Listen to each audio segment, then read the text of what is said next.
Student, today we are going to start our class with the discussion of colligative properties. Student, there are many properties of solutions which are connected with this decrease of vapor pressure.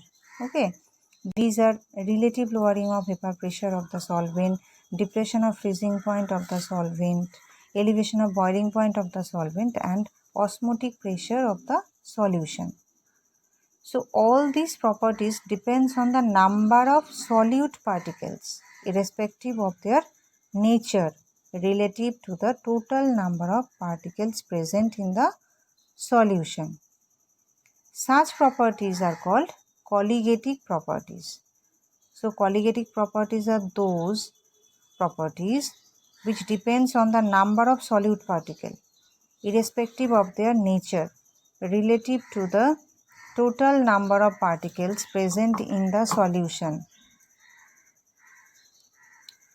Okay. Now, relative lowering of vapor pressure.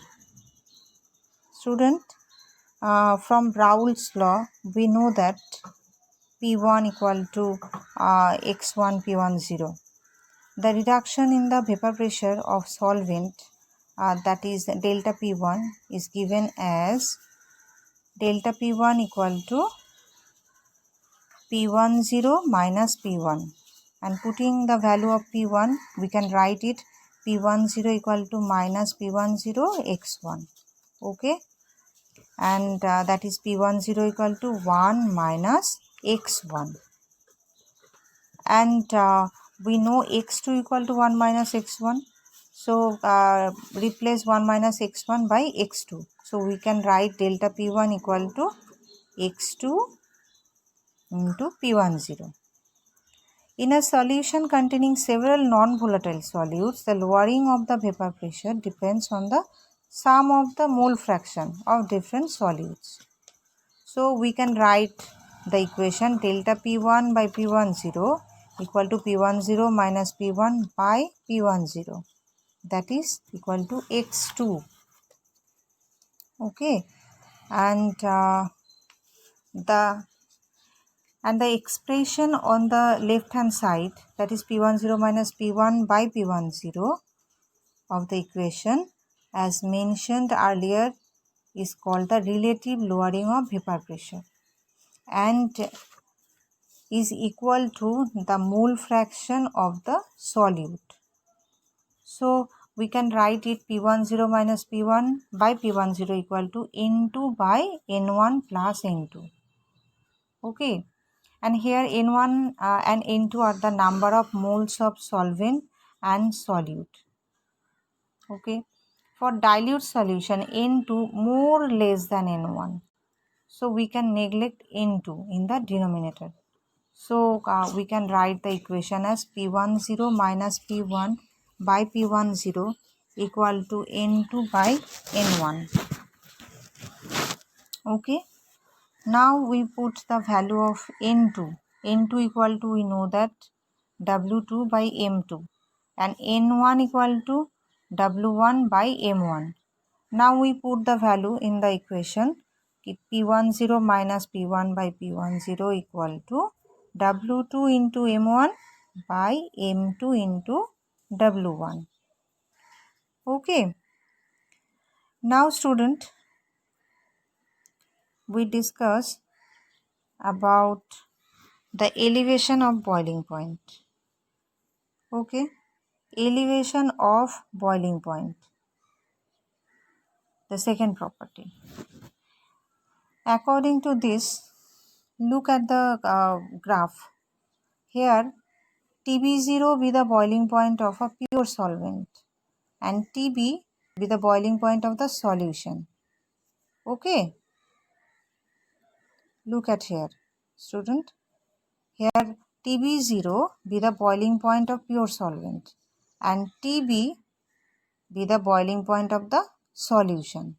Okay, and the increase in the boiling point, that is delta TB equal to, we can say TB minus TB0. Clear? And is known as the elevation of boiling point. So delta TB is known as elevation of boiling point. Okay, student. For dilute solutions, the elevation of boiling point is directly proportional to the molar concentration of the solute in a solution. Thus, delta TB proportional to m, small m. Okay, molality. So, delta TB equal to Kb into m, where Kb is called the boiling point elevation constant or molar elevation constant. Okay, and the unit of Kb is Kelvin kg per mole. Okay, and values of Kb for some common solvents uh, are constant, and we can take the values from the Kb chart. Okay, and these are the constant. If W2 gram of solute for molar mass M2 is dissolved in W1 gram of solvent, then molality, that is M of the solution, is given by small m equals to W2 by M2 by W1 by 1000. Okay, that is 1000 into W2 by M2 into W1. Clear? Now we put this value of m in the equation, that is delta TB equal to Kb into 1000 into W2 by M2 into W1. So M2 equal to 1000 into W2 into Kb by delta TB into W1. Clear? Now student, we discuss about depression of freezing point. First look at the graph. Student, here let TF0 be the freezing point of pure solvent. Okay, look at here. TF0 be the freezing point of the pure solvent. Okay, and TF be the freezing point when non-volatile solute is dissolved in it. Okay, the decrease in freezing point, this delta TF equals to TF0 minus TF. Okay, and this is known as depression in freezing point. Okay, student. Similar to elevation of boiling point, depression of freezing point, that is delta TF, for dilute solution is directly proportional to molality, that is small m of the solution. Thus, delta TF proportional to m. So, delta TF equal to Kf into m. Okay, this Kf is a constant and it is called freezing point depression constant or molar depression constant. Okay, student. Now if W2 gram of solute having molar mass of M2 present in W1 gram of solvent produces the depression in freezing point delta TF of the solvent, then molality of the solute we can write m equals to, that is small m equal to W2 by M2 by W1 by 1000. And now we put the value of m in the above equation, that is delta TF equal to Kf into m. So delta TF equal to Kf into W2 by M2 by W1 by 1000. So simplifying this, we get the equation, final equation, delta TF equal to Kf into W1 by 1000 by M2 into W1, or M2 equal to Kf into W1 into 1000 by delta Tf into W1. Okay. Now another colligative properties is osmotic pressure. Okay. For osmosis, student, we need a membrane, that is called semi-permeable membrane. This membrane can be of animal or vegetable origin, and this occur naturally, such as pig's bladder or parchment paper, okay, or can be a synthetic such as cellophane. This membrane appears to be continuous sheets or films, yet they contain a network of submicroscopic holes or pores, and small solvent molecules like water can pass through these holes, but the passage of bigger molecules like solute is hindered. Membranes having these kind of properties are called semi-permeable membrane. Okay, these membrane are called semi-permeable membrane or SPM. Assume that only solvent molecules can pass through these semi-permeable membranes. Okay, and if this membrane is placed between the solvent and solution, the solvent molecules will flow through the membrane from pure solvent to the solution. This membrane is placed between the solvent and solution. Okay, and the solvent molecules will flow through the membrane from pure solvent to the solution. And this process of flow of the solvent is called osmosis. Clear? And this pressure that just stops the flow of solvent called osmotic pressure of the solution. Okay, when the flow will continue till the equilibrium is attained, and the flow of the solvent from its side to solution side across a semi-permeable membrane can be stopped if some extra pressure is applied on the solution, and this pressure that just stops the flow of solvent is called osmotic pressure of the solution. Okay, and the flow of solvent from dilute solution to the concentrated solution across a semi-permeable membrane is due to osmosis.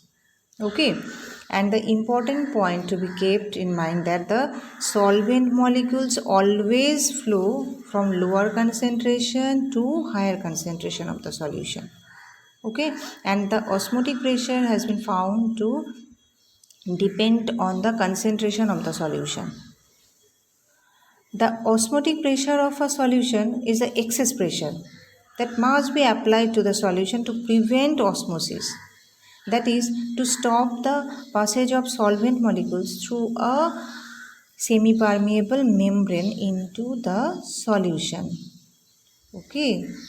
So student, osmotic pressure is a colligative property as it depends on the number of solute molecules and not on their identity. Clear? For dilute solutions, it has been found experimentally that osmotic pressure is proportional to the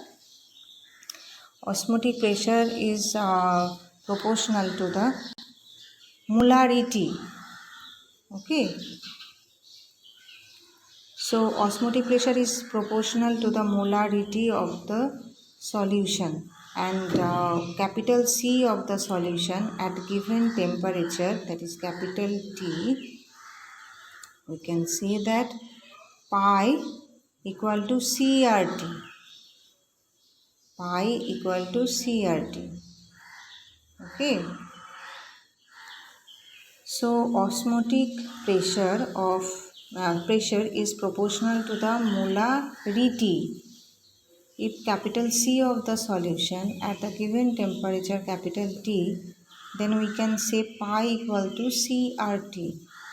Here pi is the osmotic pressure and R is the ideal gas constant. Clear? So pi equals to, we can write in place of C, N2 by V, number of moles by volume. Okay. and here V is the volume of the solution in liter containing N2 moles of solute. Student, if we take W2 gram of solute of molar mass N2 is present in the solution, then N2 equal to W2 by M2, and we can write pi V equal to W2 RT by M2, or M2 is equal to W2 RT by pi V.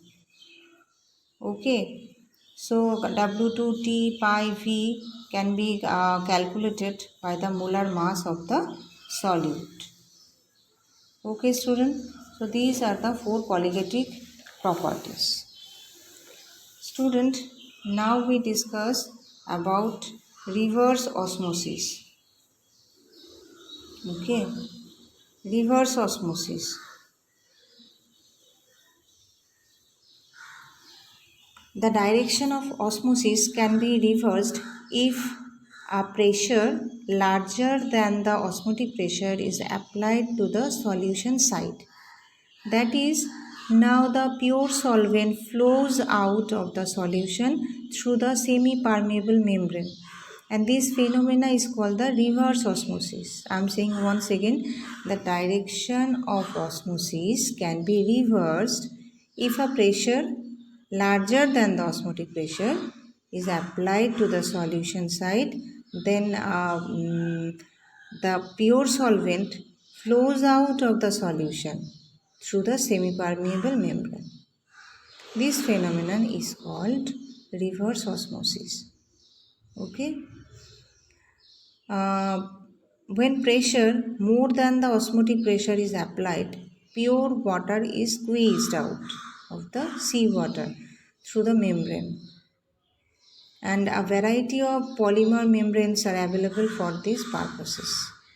Okay, and the pure and the pressure required for the reverse osmosis is quite high. A workable porous membrane is a film of cellulose acetate placed over a suitable support. Okay, and cellulose acetate is permeable to water but impermeable to impurities and ions present in the seawater. So these days many countries use desalination plants to meet their potable water requirements. Okay student, now we discuss about abnormal molar mass. Okay student, abnormal molar mass. Okay, molecules of some substance when dimerized in